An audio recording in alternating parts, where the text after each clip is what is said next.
사도행전 23장에서 바울이 당하는 또 20장 이하의 말씀부터 보면 바울이 복음을 전하는 가운데 많은 일들을 겪지만 거기에 전혀 동요하지 않고 오직 하나님 앞에 정말 생사의 갈림길을 넘나드는 그런 고통과 어려움을 당하면서도 하나님 앞에 오직 이 말씀을 보면 무엇을 느끼게 하는가 하면 꼭 죽은 자만이 순교자가 아니다 하는 것을 느끼게 합니다. 죽은 자만이. 옛날 우리 일제 시대에 산순교자라고 하는 이기선 목사님을 가리켜서 많은 분들이 살아있는 순교자라 그런 별칭을 드린 적이 있습니다. 그분이 어떤 가운데서도 어디에 가든지 간에 예수 그리스도의 복음, 재판장에 가서도 감옥에 가서도 그런 가운데서 마침 해방이 되는 바람에 죽음을 면하고 나왔다 그래서 산순교자라고 하는 별칭이 붙여졌습니다. 근데 바울도 오늘 이 바울의 행적을 보면 정말 살아있지만 생명을 초월한 그 삶의 모습.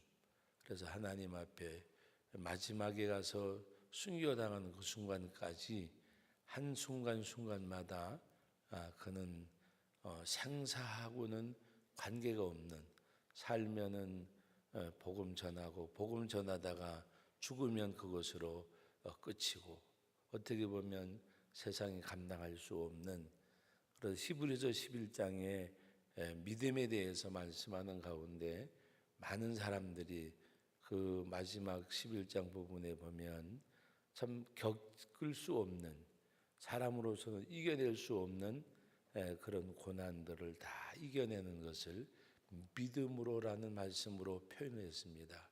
정말 하나님의 사랑, 주님의 구속의 은혜.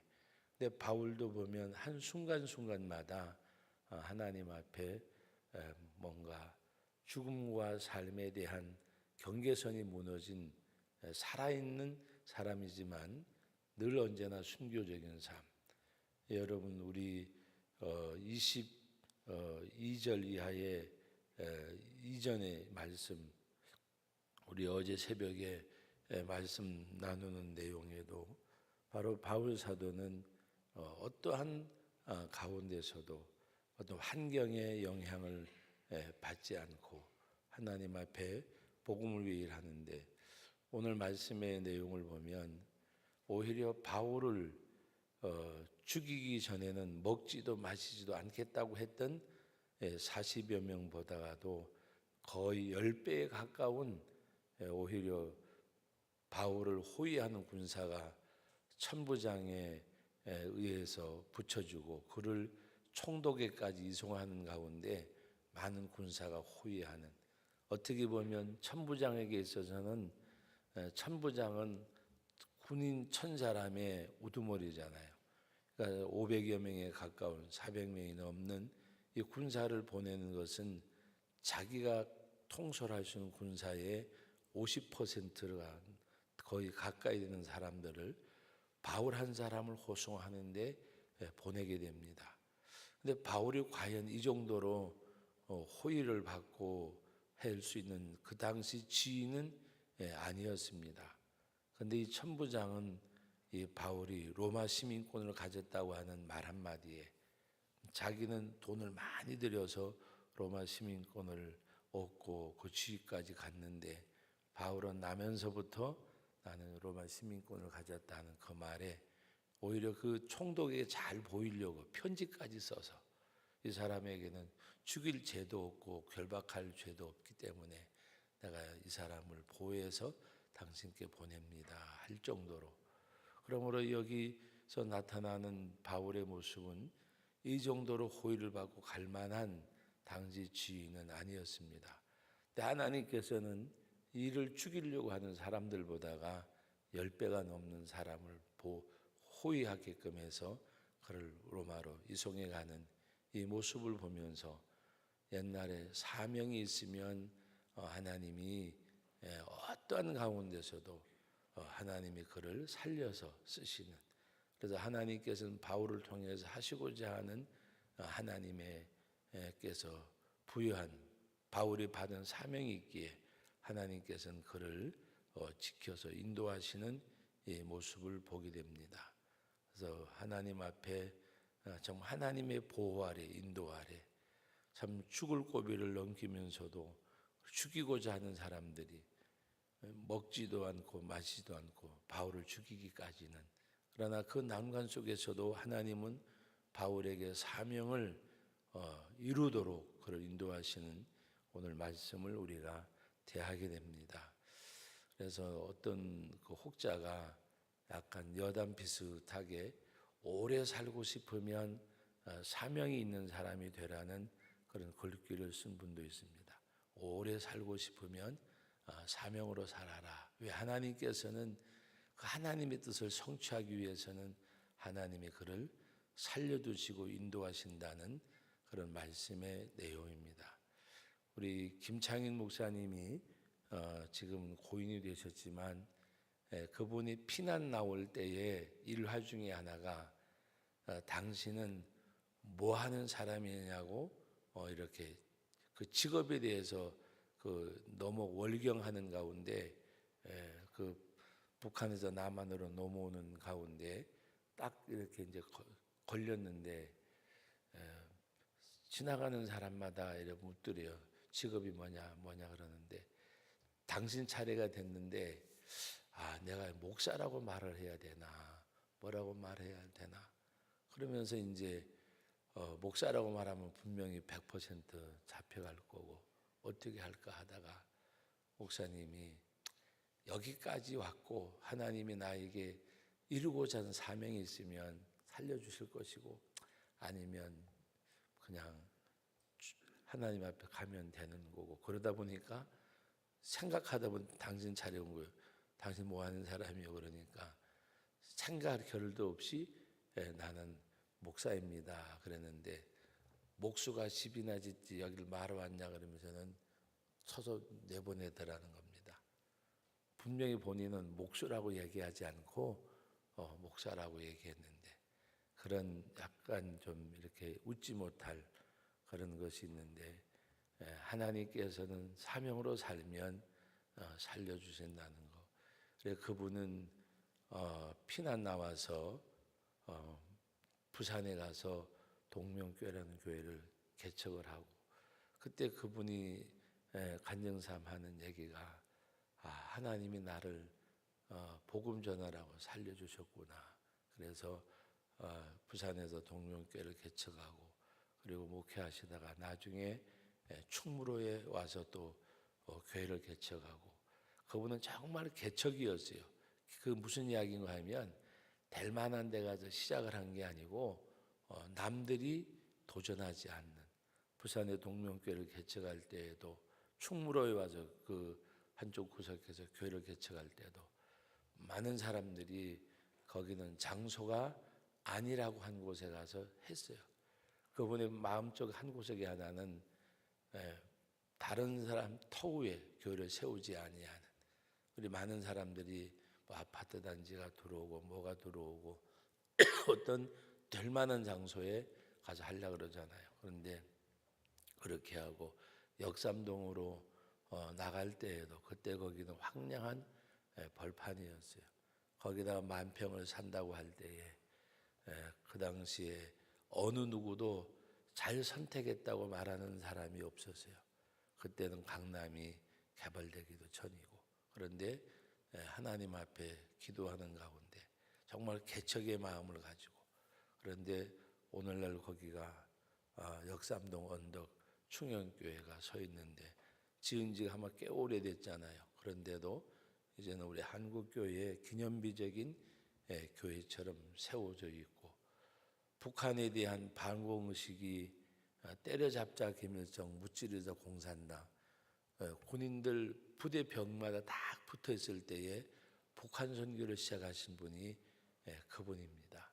북한하고 교류도 없고 오고 가지도 아니하고 완전히 절대적인 어떤 반공주의로 똘똘 뭉쳐 있을 때, 그래서 오해를 받기도 하고 했지만, 그래서 그 북한 선교할 때 여기서 제천에도 지부가 있었고 기도회도 하고, 그때 저는 아니었지만 제가 제천에 왔을 때에도, 제가 강원도에 있을 때에는 강원도 정선 사북구안을 맡아가지고 같이 협력해 드리기도 했었는데, 그때도 보면 평양, 신의주, 함흥, 뭐 원산, 청진 그 팀들을 다 이렇게 나눠놨댔어요.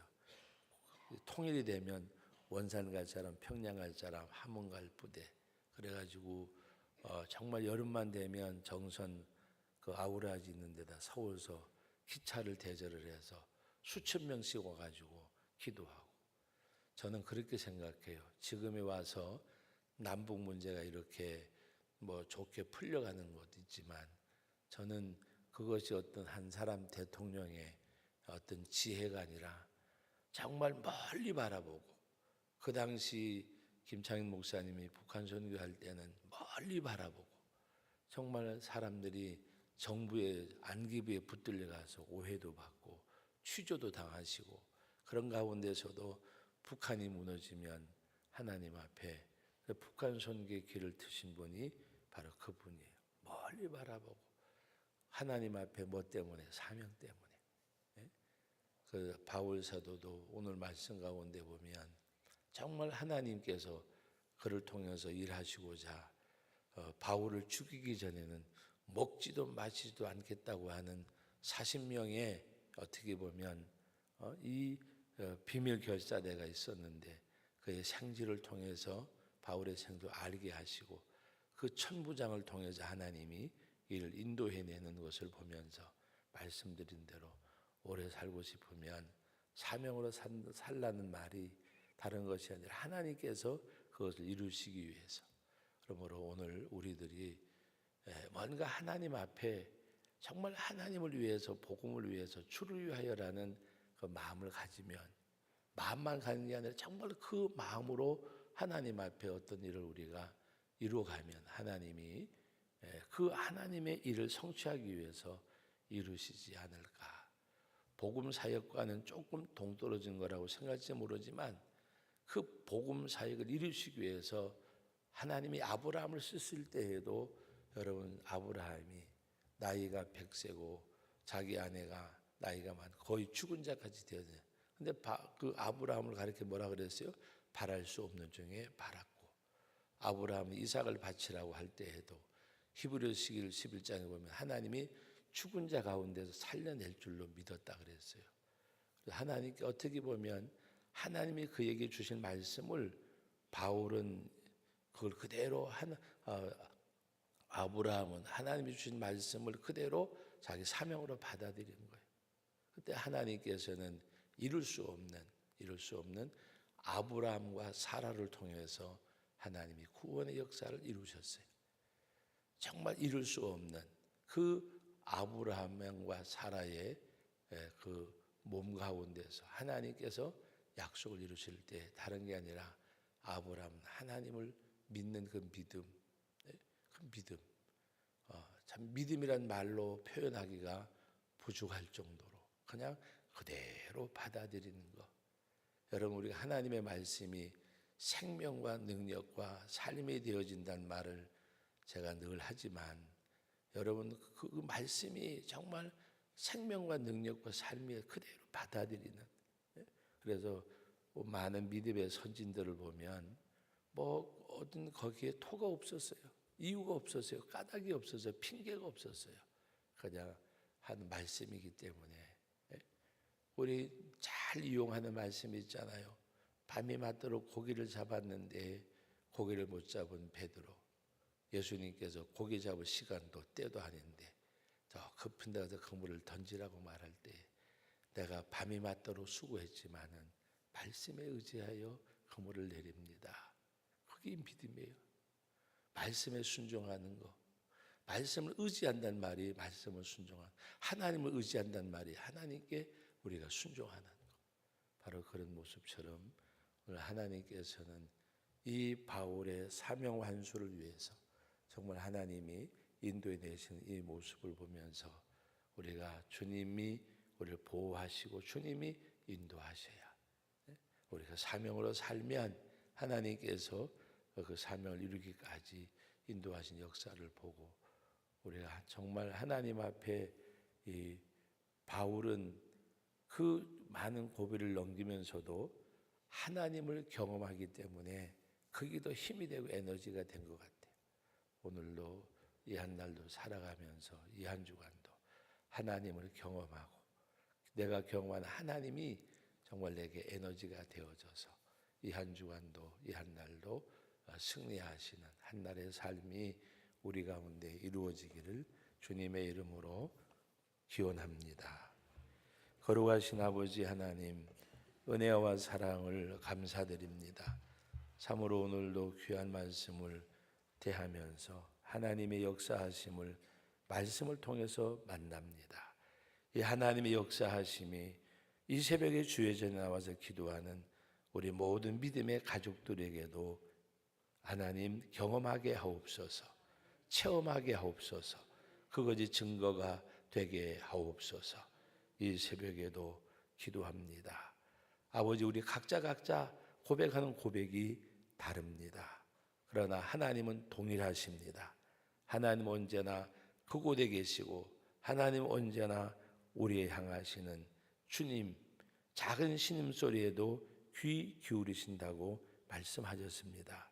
오늘도 우리 한 사람 한 사람 자기 목소리로 하나님 앞에 고백할 때 하나님 그 음성을 들으시고 있어야 될 주님의 은혜와 은총으로 복으로 주의 능력으로 함께해 주옵소서. 기도가 하나님 앞에 이 기도가 내게는 생명줄임을 깨닫고 기도가 멈추지 않고 기도가 계속될 수 있는 이 은혜를, 이 경험을, 이 체험을 이 새벽에도 주의 전에 나온 우리 믿음의 가족들에게 허락해 주옵소서. 살아서 역사하시고 언제나 우리와 함께 하시고 동행하시는 예수님의 이름으로 기도하옵나이다. 아멘.